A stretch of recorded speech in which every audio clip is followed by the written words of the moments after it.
নমস্কাৰ বন্ধু বান্ধৱীসকল, আপোনালোকক জ্যোতি ক্লাছেছ ইউটিউব চেনেললৈ পুনৰবাৰ স্বাগতম জনাইছোঁ। বন্ধুসকল, আপোনালোকে যদি হেল্থ বিভাগত যদি আপোনালোকে চাকৰি বিচাৰে, অতিকৈ ভাল খবৰ, আপোনালোকে আহি পৰিছে। যিটো অসম স্বাস্থ্য বিভাগত চাকৰি আহিছে, ডাইৰেক্টৰেট অফ হেল্থ ছাৰ্ভিচৰ ফালৰ পৰা 919টা নতুন পদ মুকলি হৈছে। মাহিলী দৰমহাৰ পৰা আদি কৰি এজ, এপ্লাই ফিজ সকলো চাই ল'ব। গতিকে ভিডিঅ'টো আৰম্ভ কৰোঁ। DSS ৰিকুৱাৰমেণ্ট 2024 919টা গ্ৰেড 3 টেকনিকেল পোষ্ট আহিছে, যিকেইটা অতিকৈ ভাল খবৰ, আপোনালোকে এপ্লাই কৰিব পাৰিব। আৰু ইয়াৰ লাষ্ট ডেটটো হৈছে 18 ডিচেম্বৰ 2024, ইয়াৰ লাষ্ট ডেট। আৰু Assam has release an advertisement for the recruitment of 919 grade 3 technical post under director of health services, অৰ্থাৎ DSS। Interested candidate can apply, আপোনালোকে এপ্লাই কৰিব পাৰিব। ইয়াৰ আপোনাৰ ANM নাৰ্ছৰ ফালৰ পৰা আহিছে আপোনাৰ 181টা পোষ্ট। ইয়াৰ আপোনাৰ পে স্কেলটো আপোনাৰ 14,000 পৰা 70,000 টকা পৰ্যন্ত। আৰু আপোনাৰ যোনটো গ্ৰেড পেটো দিব, গ্ৰেড পেটো 6,200 দিব।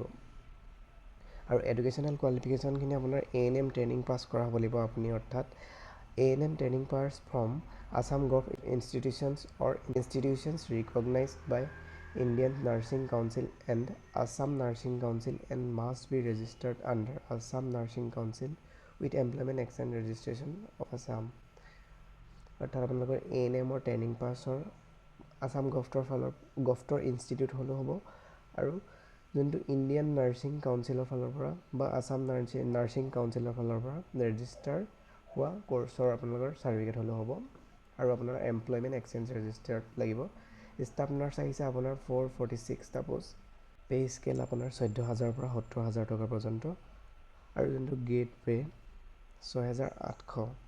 আৰু এডুকেশ্যনেল কোৱালিফিকেশ্যনখিনি ঠিক একেদৰে GNM ডিপ্ল'মা, BSc নাৰ্ছিং লাগিব, ডিগ্ৰী ফ্ৰম এনি ইনষ্টিটিউট আপোনাৰ লাগিব, নাৰ্ছিঙৰ ডিগ্ৰী লাগিব আপোনাৰ, নাৰ্ছিঙৰ আপোনাৰ কোৰ্চ কৰা হ'ব লাগিব।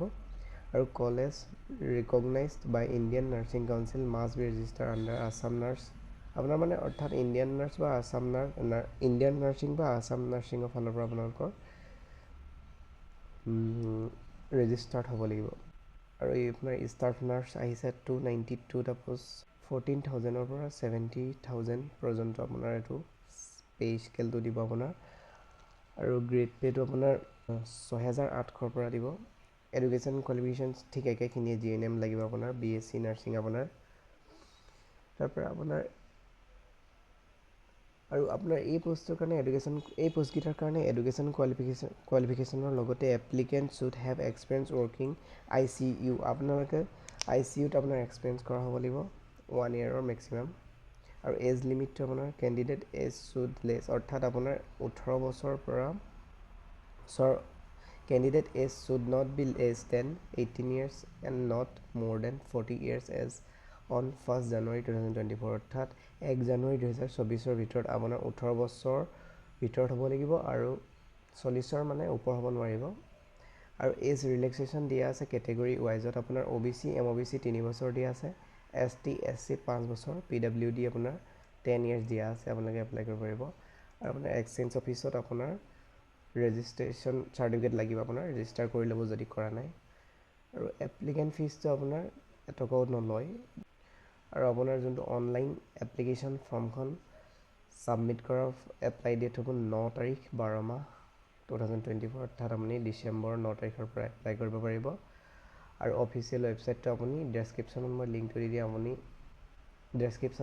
দি দিম, আপুনি চাই ল'ব পাৰিব, ডাইৰেক্ট এপ্লাইলৈ গুচি যাব পাৰিব। আৰু আপোনাৰ যোনটো এজ ৰিলেক্সেশ্যনটো আপুনি দেখিছেই, 18 পৰা 40 43, এইটো OBC MOBC যোনকেইটা কোৱা হ'লেই। তাৰ পৰা আহিলে আপোনাৰ এডভাৰটাইজমেণ্টটো আপুনি চাব পাৰিব। আপুনি দেখিছে যে অনলাইন অফিচিয়েল নটিফিকেশ্যনখন এইখন আপোনাৰ দেখিছে, এডভাৰটাইজমেণ্টটো আপুনি ইয়াত চাই ল'ব পাৰিব। আৰু আপুনি দেখিছে টোটেল আপোনাৰ ইয়াত কিমান পোষ্ট আছে। আৰু আপোনাৰ দৰমহাখিনিও দেখিব আপুনি, গ্ৰেড পেকেইটাও দেখিব, আৰু আপোনাৰ পে স্কেলকেইটাও দেখিব, আপুনি এইকেইটা চাই ল'ব পাৰিব। আৰু আপোনাৰ ইলিজিবিলিটি ক্ৰাইটেৰিয়াকেইটা দিয়া আছে আপোনাৰ। আৰু আপোনাৰ এজ লিমিট, চিলেকশ্যন প্ৰচেছ সকলো দিয়া আছে, আপুনি চাই ল'ব পাৰিব। মই ইউটিউবৰ ডেছক্ৰিপশ্যনত আপোনাৰ লিংকটো দি দিম, আপোনালোকে চাই ল'ব পাৰিব অফিচিয়েল নটিফিকেশ্যন। আজিলৈ ভিডিঅ' ইমানেই।